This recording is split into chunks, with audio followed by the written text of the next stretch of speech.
Yo, really quick, before the story begins, a lot of you guys aren't subscribed, and it would really mean a lot if you guys could hit that notification bell, subscribe, hit the like button, and possibly share with your friends. But without further ado, let's get into the story.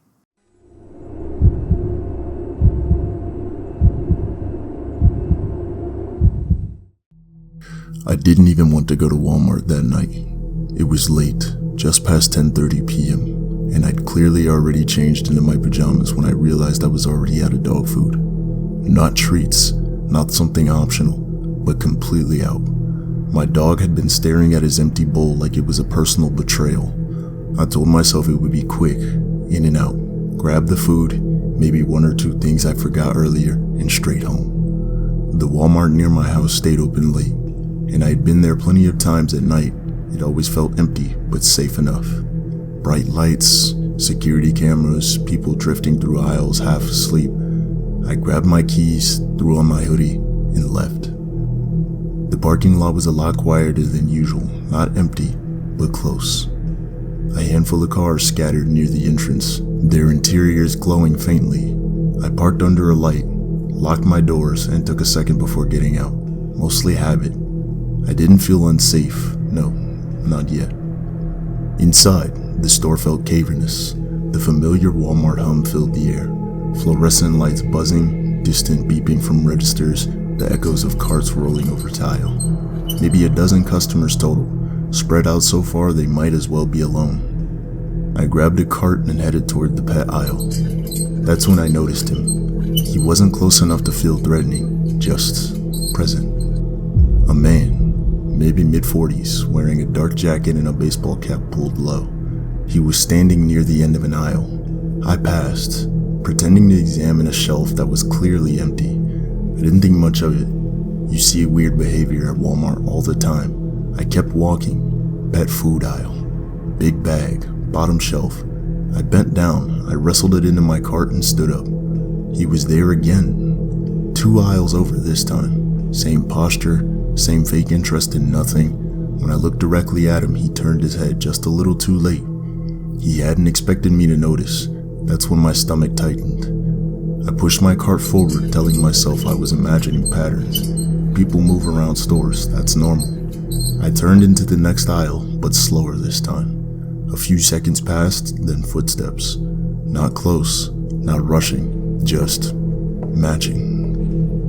I stopped my cart. The footsteps stopped too.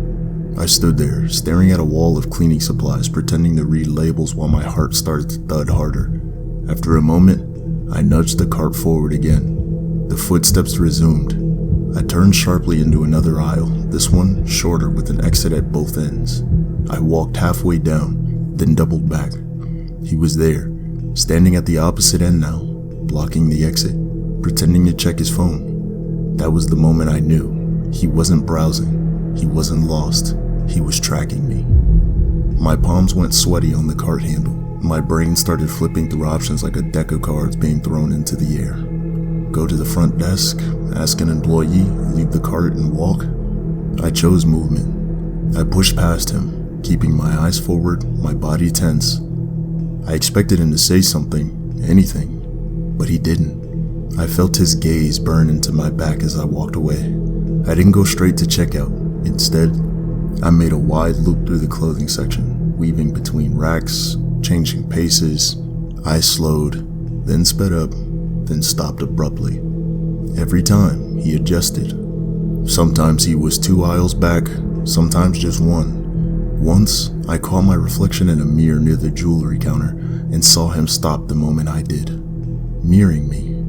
My heart was racing now, not panic yet, just deep, instinctual fear. The kind that feels ancient, like my body knew something my mind was still trying to deny. I headed straight for the front. The checkout area was mostly empty. One self-checkout open, a greeter leaning against the cart coral half asleep. I felt a flicker of relief. I paid quickly, hands shaking as I tapped my card. I glanced over my shoulder. He was standing near the seasonal aisle, pretending to browse discounted decorations, watching the registers, watching me. I grabbed my receipt and I didn't look back. The automatic doors opened with a hiss, letting in cold night air. The parking lot felt different now, darker, larger. The spaces between cars felt too wide, the shadows too deep. My footsteps echoed too loudly. I walked fast, but not running. I'd heard too many stories about people who ran and made themselves targets. Halfway to my car, something white caught my eye on the ground.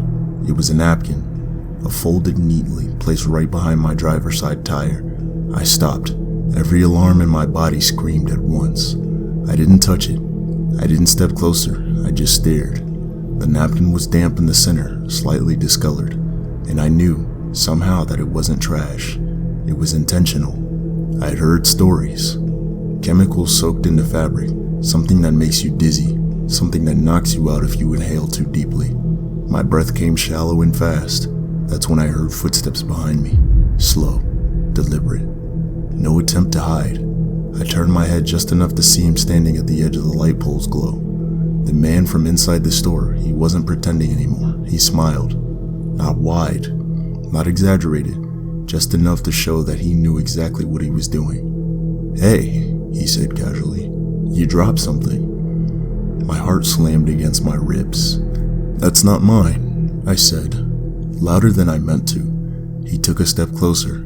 "You sure? You seem distracted in the store." I backed toward the passenger side of my car, keeping distance between us. My keys were clenched in my fist, metal biting into my palm. "I'm fine," I said. "Please leave me alone."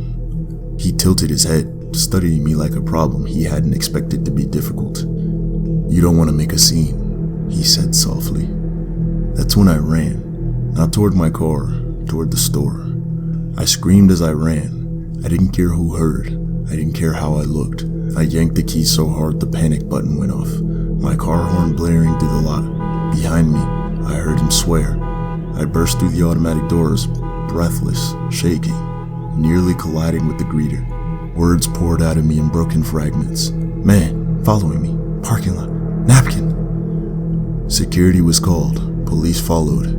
By the time they searched the lot, he was gone. No napkin, no man, no witness who saw where he went.